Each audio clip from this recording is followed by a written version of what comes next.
मुकीम अहमद साहब, आप ही कम से कम बता दीजिए कि कब तक आतंकियों को पालेंगे, कब तक, आखिर कब तक? ओके, अब मुझे मेहरबानी करके बात करने दीजिए, तथ्यों पर सुकून से सुनिए। आप गुमराह करने का प्रयास मत करिएगा, नहीं तो मुझे टोकना पड़ेगा। जी यार, आप तो मिर्चें चबा रहे हैं भाई, सुकून लीजिए। नहीं, मैं सुकून में हूं, आप लोग सुकून में रहिए। भारत हमेशा सुकून में है, चिंता मत करिए। हमें भारत की सेना, भारत की एजेंसीज पर हमें पूरा भरोसा है, आप चिंता मत करिए।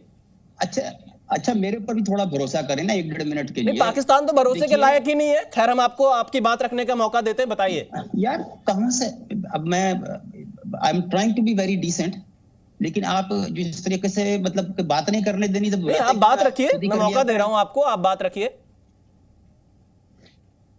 देखिए, आतंकवाद किसी भी शक्ल में हो, कहीं से भी हो, इट्स कंडेमेबल। मैं बड़ा क्लियरली कह रहा हूं, विदाउट मिंसिंग द वर्ड्स। दूसरा, इसमें कहीं भी ये प्रूव नहीं हुआ कि ये कोई पाकिस्तान लेड इवेंट था। उसकी वजह मैं आपको कितने सबूत चाहिए मुकीम साहब? 1 मिनट यार, 1 मिनट ना, सबूत मैं दे रहा हूं ना। कसाब का कबूलनामा आपने नहीं सुना? अरे वो कुलभूषण यादव का कबूलनामा भी मुकीम अहमद साहब, कसाब का कबूलनामा आपने नहीं सुना? मैंने सब सुना। हाफिज सईद कहां पर बैठा हुआ है? मेरी गोद में बैठा हुआ। यार 1 मिनट बात तो करने दो। मुकीम अहमद साहब, हाफिज सईद कहां पर बैठा हुआ है? मेरी गोद में बैठा हुआ है, बात तो मुझे दिखाई नहीं दे रहा है, क्योंकि आप लोगों ने उसको हमेशा से संरक्षण दिया है। वो पाकिस्तान से अपने आतंकी संगठन को चला रहा है, यही आपकी सच्चाई है। यार 1 मिनट सांस ले लो छुरी के नीचे, क्या हो गया आपको? मुकीम अहमद साहब, आपको सच बताते हैं तो मिर्ची लगती है। नहीं, मिर्ची आपको लग रही है, मुझे नहीं लग रही है। जरा मुझे, आप चिंता मत करिए। भारत हमेशा से मजबूत है और पाकिस्तान की ऐसी छोटी धमकियों से बिल्कुल नहीं डरने वाला है। ओ यार 1 मिनट सांस ले लो, चबा क्यों रहे हो? मुकीम अहमद साहब, आप जवाब दीजिए, हाफिज सईद कहां पर है? कब तक आप आतंक के जो कैंप है उनको अपने सीमा में रखेंगे? सुधर जाइए मुकीम साहब, अपने देश को कहिए सुधर जाए। आप अपनी बात रखिए। सुन लो, बात मेरी सुनिए। राकेश मारिया जिसने इन्वेस्टिगेट किया था अजमल कसाब को, उसकी किताब एक लॉन्च हुई है, और उसके जवाब में बीजेपी के रहनुमा राम माधव ने कहा है कि ये किताब जाहिर करती है कि आईएसआई की साजिश कामयाब नहीं हुई, लेकिन कांग्रेस के कुछ लोगों ने इसे उस वक्त कामयाब बनाने की कोशिश की। मुकीम अहमद साहब, आप कहां से तथ्यों को उठा रहे हैं हमें नहीं पता, लेकिन हमें अपने देश की जांच एजेंसियों पर पूरा भरोसा है, और दुनिया के सामने 26/11 हमले को लेकर पाकिस्तान बेनकाब हो चुका है कि पाकिस्तान का हाथ था, ये पाकिस्तान स्पॉन्सर्ड हमला था। नहीं, सुनिए ना, क्यों अब मुकीम साहब, आप देखिए, गुमराह करेंगे तो मुझे बोलना पड़ेगा, आप गुमराह करेंगे तो मुझे आपको टोकना पड़ेगा। आप वरिष्ठ पत्रकार हैं, आप आतंक की निंदा कर रहे हैं लेकिन आतंकियों को छिपा रहे हैं। ये दो बातें एक साथ नहीं चल सकती है ना साहब।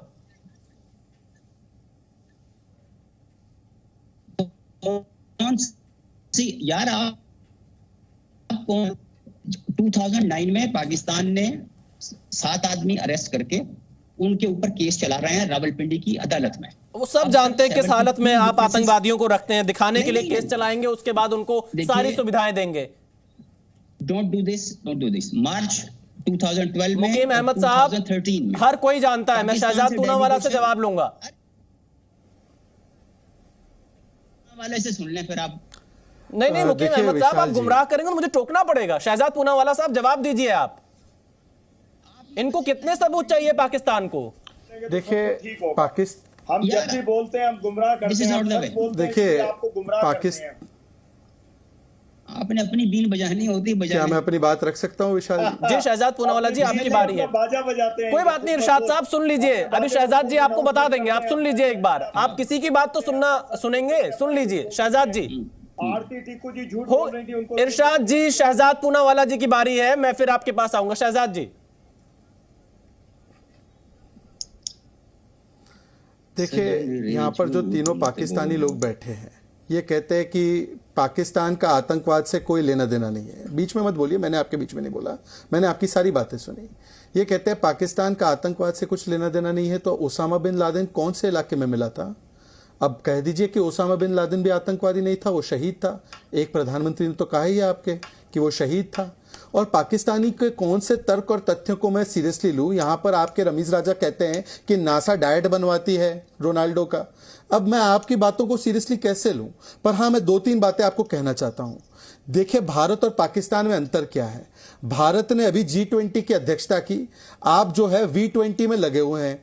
एक आप हो, आपके साथ दो लोग और हैं और 18 आतंकवादी है। चाइना है, नॉर्थ कोरिया है और 18 आतंकवादी और आप। ये आपका V20 है, हम लोग G20 की अध्यक्षता कर रहे हैं। आप आंख बंद करके पूरी दुनिया के जो मल्टीनेशनल्स है उनके सीईओ के नाम सोचिए। कहीं सत्य नडेला निकलेगा, कहीं सुंदर पिचाई निकलेगा, और सीईओ ऑफ टेररिस्ट ग्रुप के नाम सोचिए तो कोई ना कोई पाकिस्तानी निकलेगा। और आज भारत की विशालता यह है कि भारतीय मुसलमान, भारतीय जनता पार्टी जो सत्ताधारी पार्टी है उसका प्रतिनिधित्व करते हुए पाकिस्तान को आईना दिखा रहा है। आपके यहां से मजाल है कि कोई अहमदिया आ जाए, मजाल है कोई शिया आ जाए, मजाल है कोई, भाई मैं हिंदू की तो बात ही नहीं कर रहा, आप शिया और अहमदिया को भी मौका नहीं दे सकते हैं। ये डिफरेंस है हमारे में और आप में। और आपके एक नेता की बात सच साबित हुई। जुल्फिकार अली भुट्टो ने कहा था कि हम घास खा लेंगे पर तो हम बम बनाएंगे। ये कश्मीर और बम के ऑब्सेशन में आज घास खाने की नौबत आई है। 40% इन्फ्लेशन है, आप आटा नहीं मिल रहा आपको, आप कश्मीर के पीछे भाग रहे। आप कश्मीर का सपना छोड़ दीजिए, आटा कहां से आएगा ये देखिए। और कम से कम जो मर्म से बोल रही है आरती टिक्कू, जो मर्म से विशाल जी बोल रहे हैं आपको, उसको आत्मसात कीजिए, उसको अपनाइए कि आतंकवाद के पीछे दौड़ते दौड़ते आपने अपनी क्या हालत बना दी है। 26/11 के आतंकियों को तो इरशाद साहब मैं मौका दूंगा, इरशाद साहब मौका दूंगा, एक वो देखिए जो कुछ कह रहे हैं। देखिए, पाकिस्तान के खिलाफ कह रहे हैं, आपने G20 में क्या किया? G20 के बाद आपने उन ममालिक में अपने सिखों के साथ क्या किया? कनाडा में G20 की आड़ में आपने इरशाद अहमद खान साहब, वो इरशाद अहमद खान साहब बिना किसी सबूत के कनाडा ने अब तक कोई सबूत नहीं दिया है। झूठे आरोप मत लगाइए। आप पूरे सिख, देखिए आप झूठ बोलेंगे मुझे टोकना पड़ेगा।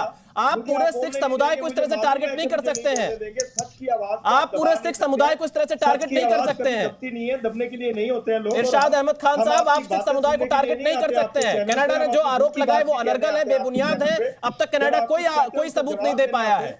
जब आप सवाल करते हैं तो जवाब सुनने की हिम्मत रखा करें, या बुलाया ना करें या सवाल सिखों की बड़ी बात कर रहे हैं ना। मैं पूरा मौका दूंगा, लेकिन प्रोपेगेंडा चलाने और झूठे आरोप लगाने का मंच मैं नहीं दे सकता हूं, मुझे माफ कीजिएगा विशाल जी। मैं आपके दबाव में नहीं आऊंगा। मोदी जी ने आप झूठ नहीं बोल सकते उसके मंच पर। साथ क्या किया विशाल जी, एक सेकंड। जी शहजाद जी, जल्दी से, फिर मैं रविंद्र पंडित जी के पास भी जाऊंगा। एक सेकंड, लोगों को बंदी नहीं बनाया गया। जी इरशाद जी, देखिए आपकी बात आ गई, मैं शहजाद पूनावाला जी से जवाब आने दीजिए। कैसी बात करते हैं आप लोग? शहजाद जी। हाँ, इरशाद जी, अभी आपने सिखों की बड़ी चिंता की। मैं आपसे एक ही सवाल पूछना चाहता हूँ। करतारपुर साहिब कॉरिडोर का जो वो ट्रस्ट है, जो मैनेजमेंट देखता है, उसके अध्यक्ष को आपने किसको बनाया है? सिख को बनाया है? कोई सिख है? वहां पर भी आपने सिख हटाकर मुस्लिम बना दिया, जबकि वो सबसे होलियस्ट साइट है सिखों का। सिखों के प्रति आपकी क्या दुर्भावना है? गुरुद्वारे पर हमला से लेकर महाराजा रंजीत सिंह के मूर्ति पर हमला किसने करवाया? वो पाकिस्तान में हो रहा है। चलिए जवाब दीजिए। शहजाद पूनावाला के सवाल का आप जवाब दे दीजिए। आप कहते हैं आपको बोलने का मौका नहीं मिल रहा है ना, आप जवाब दीजिए। इरशाद अहमद खान साहब, आप शहजाद पूनावाला के सवाल का जवाब दीजिए। साहब के सिख लोग, उनसे पूछिए वो कितने खुश अरे हैं। इरशाद अहमद खान साहब, आप इस सवाल का जवाब क्यों नहीं दे रहे जो शहजाद पूनावाला ने आपसे पूछा है? कितनी बद्दुआएं देते हैं आप लोगों को, आप जैसे एजेंटों को, जो हिंदुस्तान में माइनॉरिटीज का रहना दोबर किया हुआ है। कितना वहां से इरशाद अहमद खान साहब, या भारत के अल्पसंख्यक बहुत अच्छे से रह रहे हैं। आप अपने देश के हालात देखिए, करके वो खुश हुए जो लोग आप अपने देश के हालात देखिए। Zee News.